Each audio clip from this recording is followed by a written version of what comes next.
अब हम शुरू करेंगे पार्ट 3 सवारी का प्रबंध।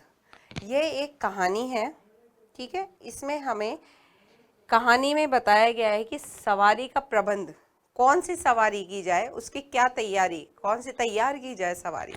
तो आइए हम इसको शुरू करते हैं। प्रस्तावना।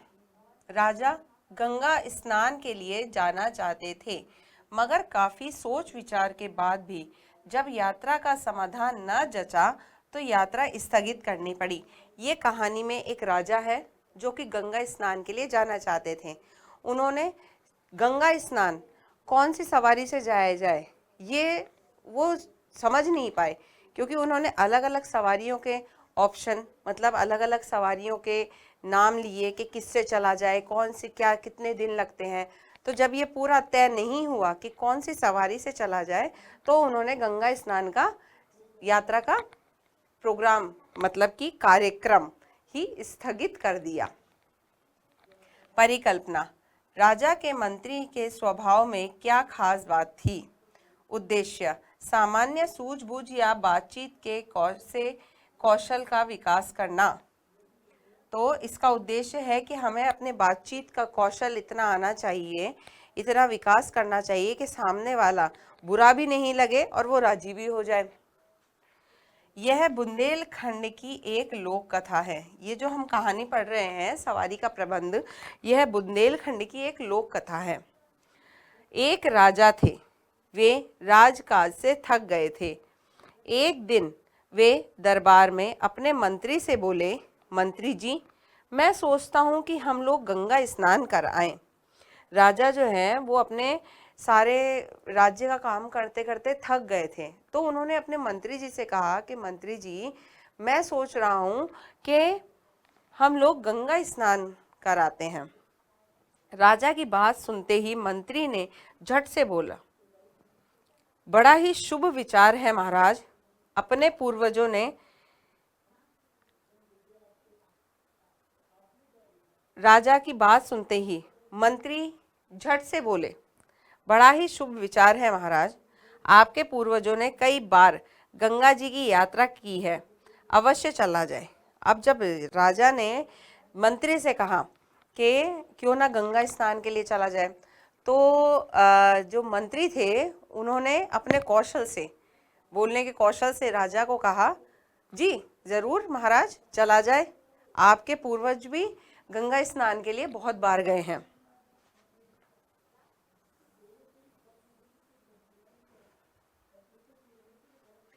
राजा ने पूछा, तो मंत्री जी चलने का कोई शुभ मुहूर्त निकलवाइए। ठीक है, अब राजा ने मंत्री से बोला कि कोई शुभ मुहूर्त निकलवाइए। मुहूर्त वो होता है जो कि समय, घड़ी, नक्षत्र देख करके बनाया जाता है कि हमें किस घड़ी में, किस पहर में, किस समय घर से निकलें यात्रा के लिए, कौन सा शुभ यानी अच्छा मुहूर्त रहता है। मंत्री बोले, मुहूर्त की क्या जरूरत है महाराज? मंत्री जी ने कहा कि महाराज, मुहूर्त की क्या जरूरत है, सबसे बड़ा मुहूर्त इच्छा है। जिस दिन महाराज का चलने का विचार करे वही शुभ मुहूर्त है। अब मंत्री ने अपने वही बोलने के कौशल से जवाब दिया कि महाराज, मुहूर्त की तो क्या आवश्यकता है, जिस दिन आपका मन करे वही शुभ मुहूर्त है, उसी समय निकल पड़ते हैं।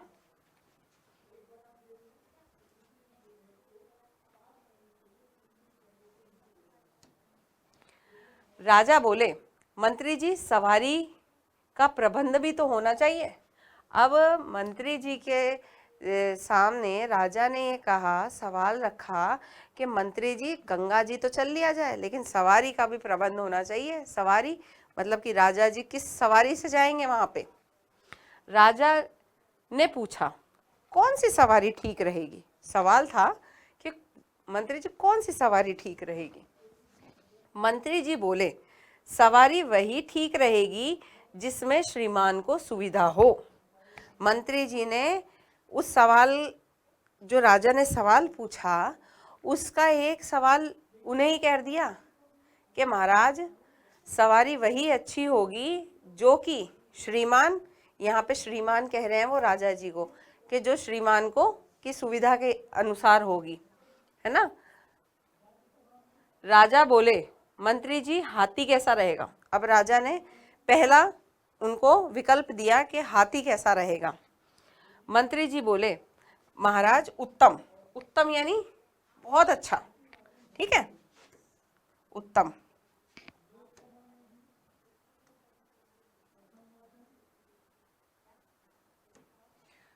हाथी जैसी सवारी।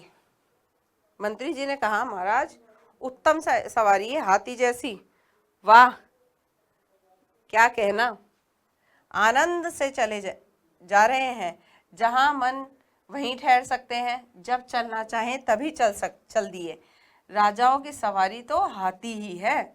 उन्होंने बड़े मुस्कुराते हुए, क्योंकि ये बात कही जा रही है तो मंत्री जी ने बड़े मुस्कुराते हुए ही कहा होगा, एकदम अपना चेहरे पर पूरे भाव लाते हुए कि महाराज उत्तम सवारी है हाथी। वाह, क्या बात है।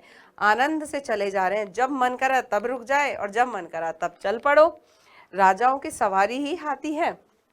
राजा बोले, गंगा जी तो बहुत दूर है, हाथी से तो महीनों में पहुंच पाएंगे। हाथी चींटी जैसी चाल चलता है। अब राजा जी ने मंत्री जी को कहा कि चलो हाथी से तो चल ले, लेकिन हाथी जो है वो तो बहुत बड़ा होता है, धीरे धीरे चलता है, एकदम चींटी जैसा, ठीक है। अब अगर यहाँ से गंगा जी तक जाए तो कई महीनों तक हाथी से पहुंच पाएंगे। मंत्री जी ने उत्तर दिया, सो तो है महाराज, हाथी से ज्यादा सुस्त जानवर दूसरा नहीं। सुस्त को नीचे लाइन कीजिए, सुस्त का अर्थ होता है आलसी, ठीक है। तो मंत्री जी ने उत्तर दिया कि महाराज सो तो है ना, हाथी से तो चलोगे, लेकिन हाथी जितना आलसी जानवर और कोई नहीं है। राजा जी ने कहा, तो फिर ऊंट कैसा रहेगा। तो फिर ऊंट, है ना, ऊंट से चला जाए। पहले तो हाथी दिया, फिर उन्होंने कहा कि ऊंट से चलते हैं। मंत्री जी बोले, ऊंट ठीक है महाराज, यह उत्तम सवारी है। कोसों की मंजिल एक दिन में पूरी करने के लिए ऊंट से बढ़कर कोई सवारी नहीं है। अब मंत्री जी बोले, ऊंट ठीक है महाराज, ठीक है ना। कोसों की मंजिल, कोसों मतलब बहुत लंबी दूरी की मंजिल जो होती है, पूरी करने के लिए ऊंट से बढ़कर कोई सवारी नहीं है। राजा बोले,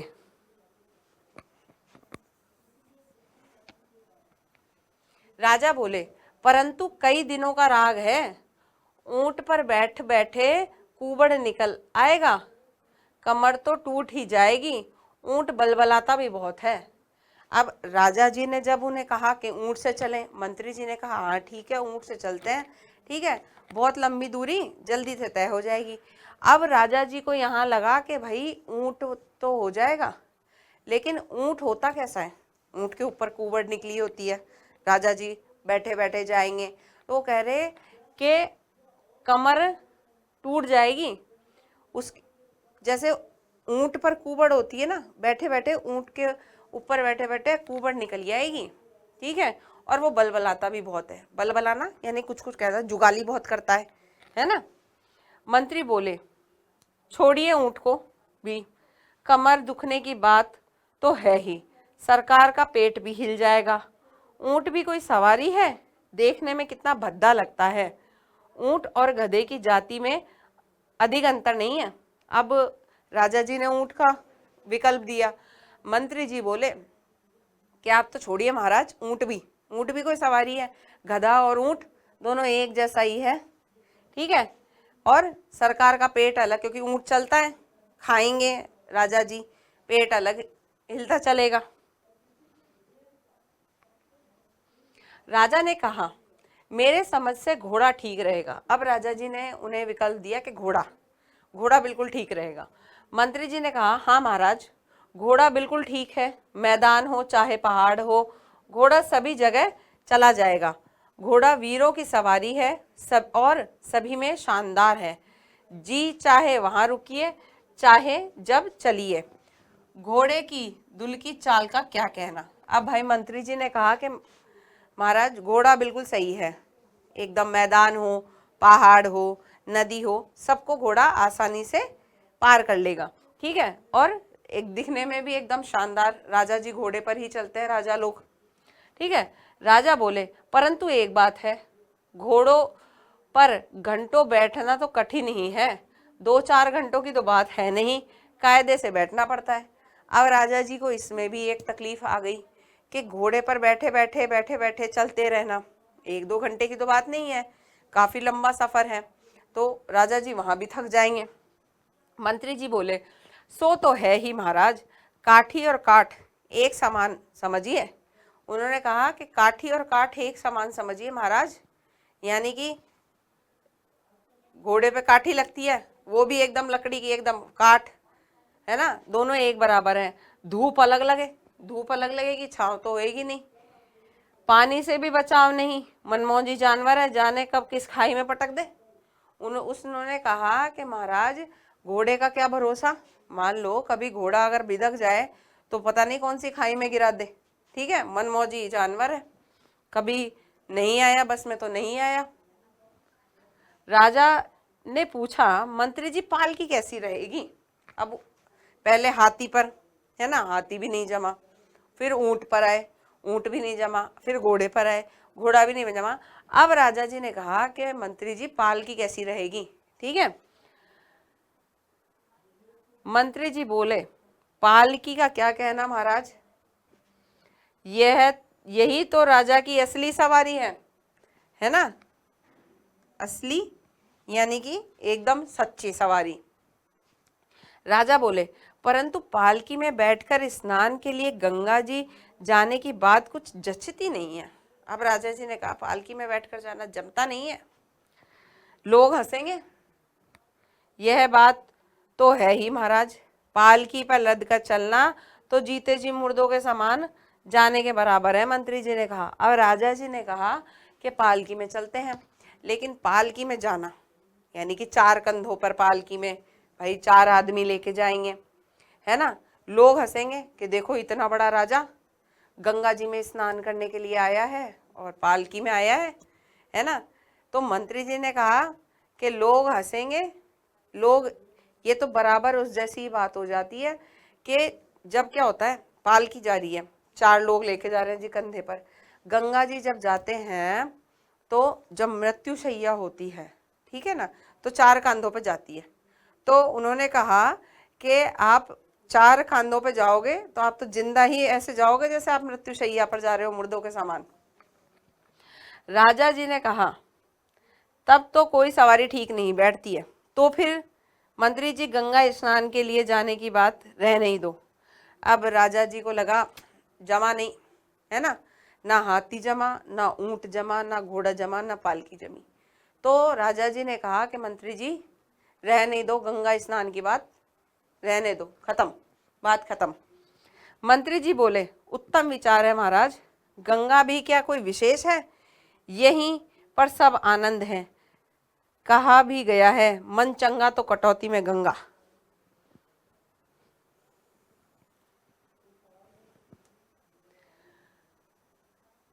तो मंत्री जी जो थे उन्होंने कहा राजा जी की हाँ में हाँ मिलाकर कि एकदम उत्तम विचार है, एकदम बढ़िया सोच है महाराज आपकी कि गंगा जी जाना रहने दो, यहीं पे सब गंगा जी है, ठीक है ना, सब सुख यहीं है। किसी ने कहा है मन चंगा तो कटौती में भी गंगा, ठीक है। राजा जी ने कहा हाँ, तो फिर यही तय रहा। कौन इस यात्रा के पर्चे में पड़े, और फिर राजा जी ने गंगा यात्रा का विचार त्याग दिया। यहाँ पे राजा जी ने कहा कि फिर ये तय रहा कि हम नहीं जाएंगे गंगा जी, है ना, और उन्होंने वो विचार त्याग दिया। यहाँ पे इस पूरी कहानी में हमें जो बताया गया है वो शब्द कौशल, जो भाषा कौशल है उसके बारे में बताया गया है कि मंत्री जी कितने अपनी भाषा में कौशल व्यक्ति थे कि उन्होंने बुरा भी नहीं लगने दिया, राजा जी की हाँ में हाँ भी मिला ली, और जो राजा जी ने कहा यात्रा का तय भी हुआ, फिर यात्रा राजा जी ने ही खत्म कर दी, क्योंकि उन्होंने हर चीज का एक वो दिया ना उत्तर कि हाथी जो था हाथी में भी नहीं जमा, ठीक है, चींटी जैसी चाल चलता है, ऊंट ऊंट के कुबड़ होती है, घोड़ा घोड़ा काठ और काठी एक जैसी, ठीक है, मनचला जानवर है, कौन सी खाई में गिरा दे। फिर उन्होंने कहा कि पालकी में चलते हैं, तो वो बोले ये तो जीते जी आप मुर्दों के समान गंगा जी जा रहे हो। तो राजा जी ने पूरा कार्यक्रम ही स्थगित कर दिया कि चलो रहन दो। अब हम आते हैं इसके शब्दार्थ पर।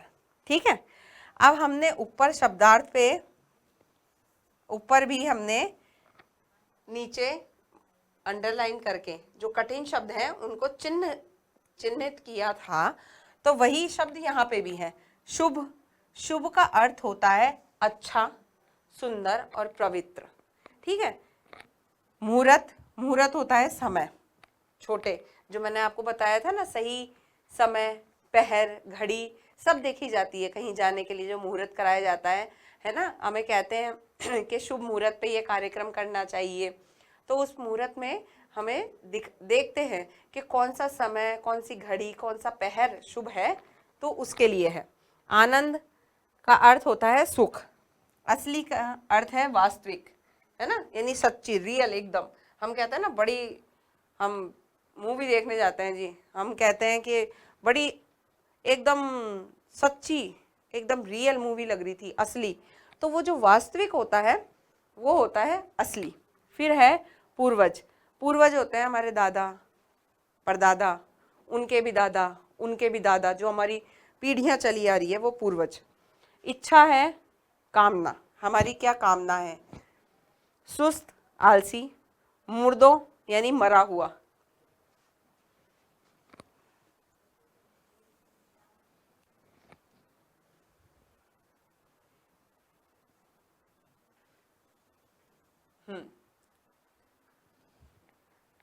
अब हम आते हैं किसने, किससे और क्यों कहा। पहला है, मैं सोचता हूं कि हम लोग गंगा स्नान कर आएं। ये किसने कहा और किससे कहा। ठीक है, तो ये किसने कहा था, राजा जी ने कहा। किससे कहा, मंत्री से।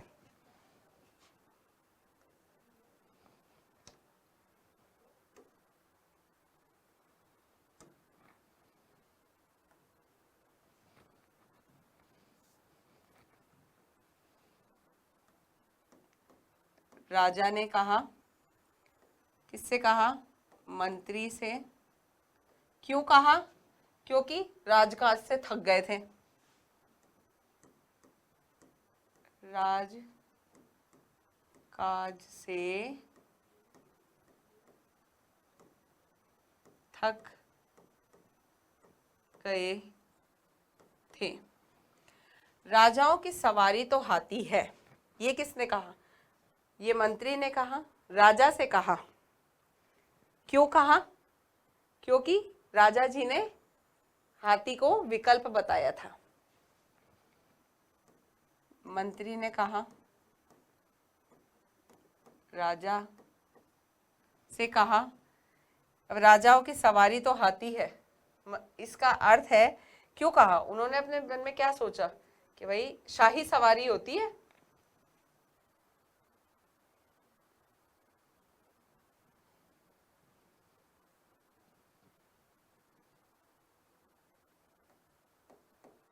हाथी शाही सवारी होती है। घोड़ा वीरों की सवारी है और सभी में शानदार भी। ये किसने कहा, देखो आप जब जाओगे तो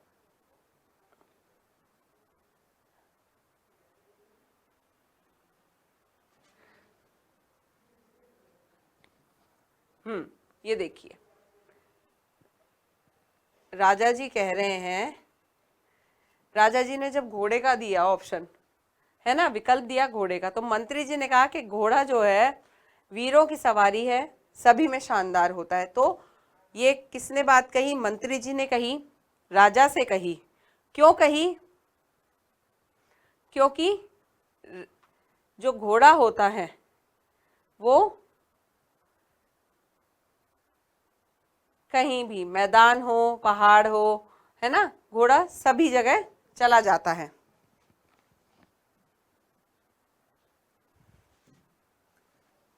तो मंत्री ने कही, राजा से कही, और क्यों कही,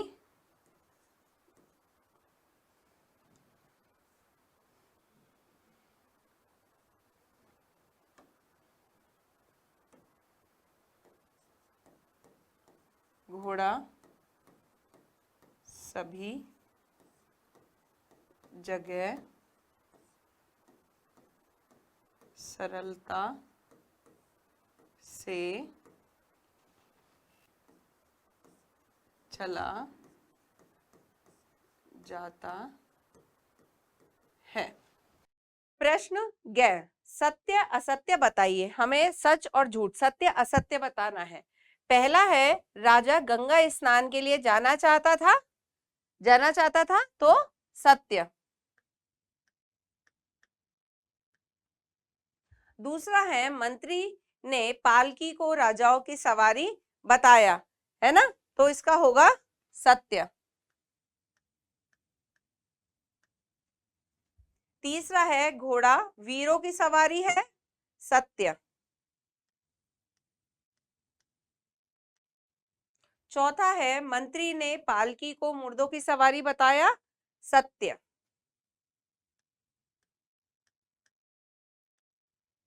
पांचवा है अंत में राजा पैदल गंगा स्नान के लिए चल दिए, असत्य।